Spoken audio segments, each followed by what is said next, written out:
আমরা সকলেই জানি আগামী 22শে জানুয়ারি ভগবান শ্রীরামচন্দ্রের প্রাণ প্রতিষ্ঠা করা হবে তার জন্মস্থান অযোধ্যাতে। কিন্তু সমস্ত ভারতবাসীর পক্ষে তো সম্ভব নয় সবাই একসাথে অযোধ্যাতে একত্রিত হওয়া।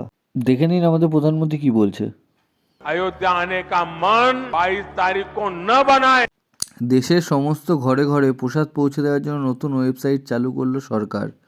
এই প্রসাদটি আপনারা ঘরে বসেই পেয়ে যাবেন সম্পূর্ণ বিনামূল্যে। তার জন্য কি করতে হবে দেখে নিন। প্রথমে গুগলে যান, তারপর আপনার ফোন থেকে খাদি অর্গানিক টাইপ করুন। ওই ওয়েবসাইটে ঢোকার পর প্রথম ওয়েব পেজটিতে ক্লিক করুন। তারপর দেখুন গেট ইয়োর ফ্রি প্রসাদ বলে লেখা আছে, সেখানে ক্লিক করুন।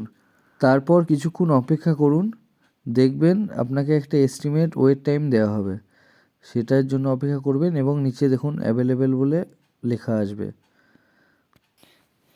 তারপর আপনি এখানে আপনার ডেলিভারি অ্যাড্রেসটি পূরণ করে দেবেন এবং মাত্র 51 টাকার বিনিময়ে আপনি বাড়িতে বসে একদম বিনামূল্যে এই প্রসাদটি পেয়ে যাবেন। আর আপনি এই প্রসাদের সাথে যদি এই সমস্ত জিনিসগুলো অর্ডার করতে চান সেটি করতে পারেন। ওই একই ডেলিভারি চার্জে আপনার বাড়িতে এই জিনিসগুলো একসাথেই পৌঁছে দেওয়া হবে। আমার এই ভিডিওটি যদি ভালো লেগে থাকে তাহলে লাইক, কমেন্ট, শেয়ার করুন এবং সবার কাছে পৌঁছে দিন ভিডিওটি।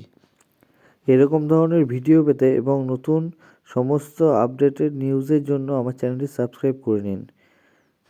আমার ভিডিওটি শেষ অবধি দেখার জন্য আপনাদের সকলকে অসংখ্য ধন্যবাদ জানাই। আমার এই ভিডিওটি যতটা সম্ভব শেয়ার করুন, সবার কাছে পৌঁছে দিন এবং আমাকে আরও এগিয়ে যেতে সাহায্য করুন।